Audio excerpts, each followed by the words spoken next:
is up, everybody, and welcome to the channel. Dark Boy here, episode 8, Disc Golf Valley. So in this one, we're going to go ahead and take a look at Harrowing Woods. It's a fun course. I like to practice it a lot because I have a glow bag in my main profile, so I like to play with my glow discs. It's just something I enjoy doing, not necessary to the game. On this first throw here, biggest primary objective, don't land behind the tree, don't land behind that rock. You're going to have a hard putt. If you can get yourself over here to this side, maybe a little closer, you have a nice easy 2, no problem. This course, I believe, has the ability to help you with your longer range throw-ins. Lots of elevated baskets, drop baskets, baskets over ditches, things like that. Again, not a big problem. Just good on practicing them long throw-ins. You're going to see right here, that tree is just in my way. But without testing the collisions, without knowing how hard to throw the discs, you're going to throw it thinking you got a good throw, and it's going to hit them leaves, and you're going to die.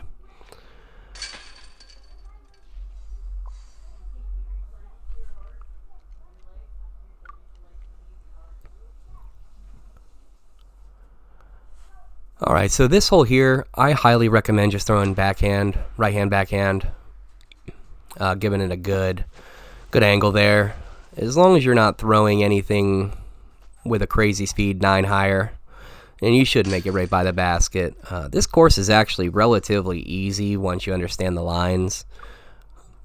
It's not anything that's going to really challenge you as far as distance or hazards. However, it does, again, challenge your long-range throwing ability. It's great for practicing parked shots, getting your shots approached very closely. This is another one of those holes. It is a terrible shot, but you go out there and you do some field work and just go to practice.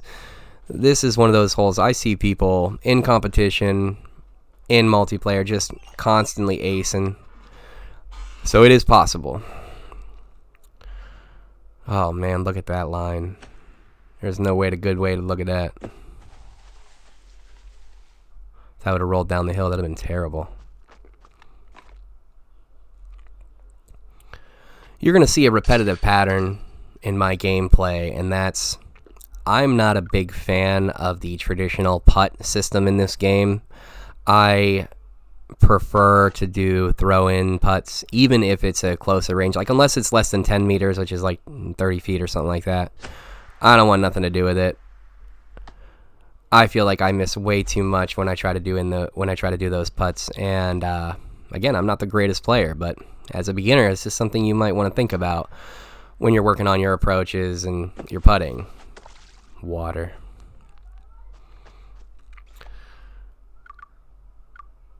Yeah, right here. You see I'll change it. I'll make it so that I don't have to struggle as much. I kind of have my lines parked up for the most part, even though I rimmed it there. Another big tip when it comes to putting that I noticed that people don't talk a lot about.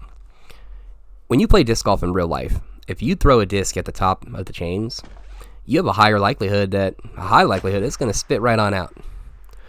I don't recommend throwing that way in real life. I recommend throwing your putts so that they crash into the base of the pole that's inside the basket. In this game, it's very similar. The higher you throw, yeah, sometimes the disc gets stuck and gets a little wonky because it's a video game, but if you go out of your way to make it a point to aim for the same places, get used to having the same shots lined up with the same pullbacks, same throws, you're going to see that the consistency is huge. So I highly recommend it. Again, just preference play style. So with this hole here, I find that using a 9 speed with a big skip or a 10 speed throwing forehand, you should be able to park this disc, like relatively right by that tree up there, which is what you want. And what makes this hole fun is the basket's completely surrounded by tree.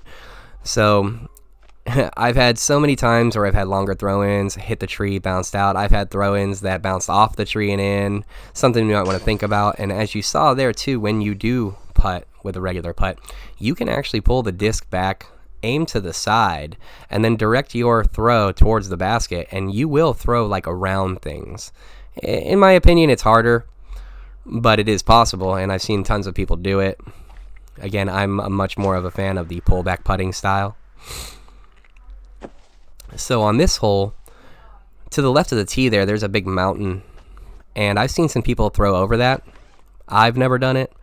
I think that just approaching into this middle area, using a good straight approach putter, find yourself just like that, having a lot more closer shots.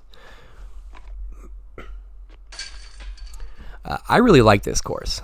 I like the idea of playing disc golf at night. My local course is Deer Lakes Park, and I would say good luck playing at that course at night. The amount of trees and leaves and bushes that are there it's insane. And glow disc or not, you're going to lose disc. I've lose discs in that park all the time. I've donated at least 20 discs to that park just in the last few years because it can become a nightmare. So for me, it's kind of almost like oh, play in the dark, ooh. But it's just a preference. The course itself isn't very difficult. You're going to see here, scramble shots are huge. This tree is directly in front of me. I need to sky it. It doesn't seem to want to work, but I chuck it and pray. And when you know it, it turned out to be a great recovery scramble shot. And I was able to recover this for the putt here too.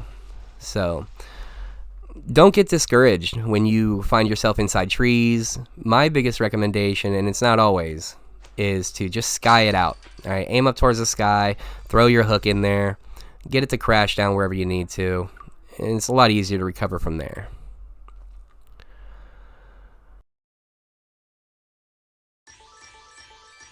Well, everybody, that was Harrowing Woods.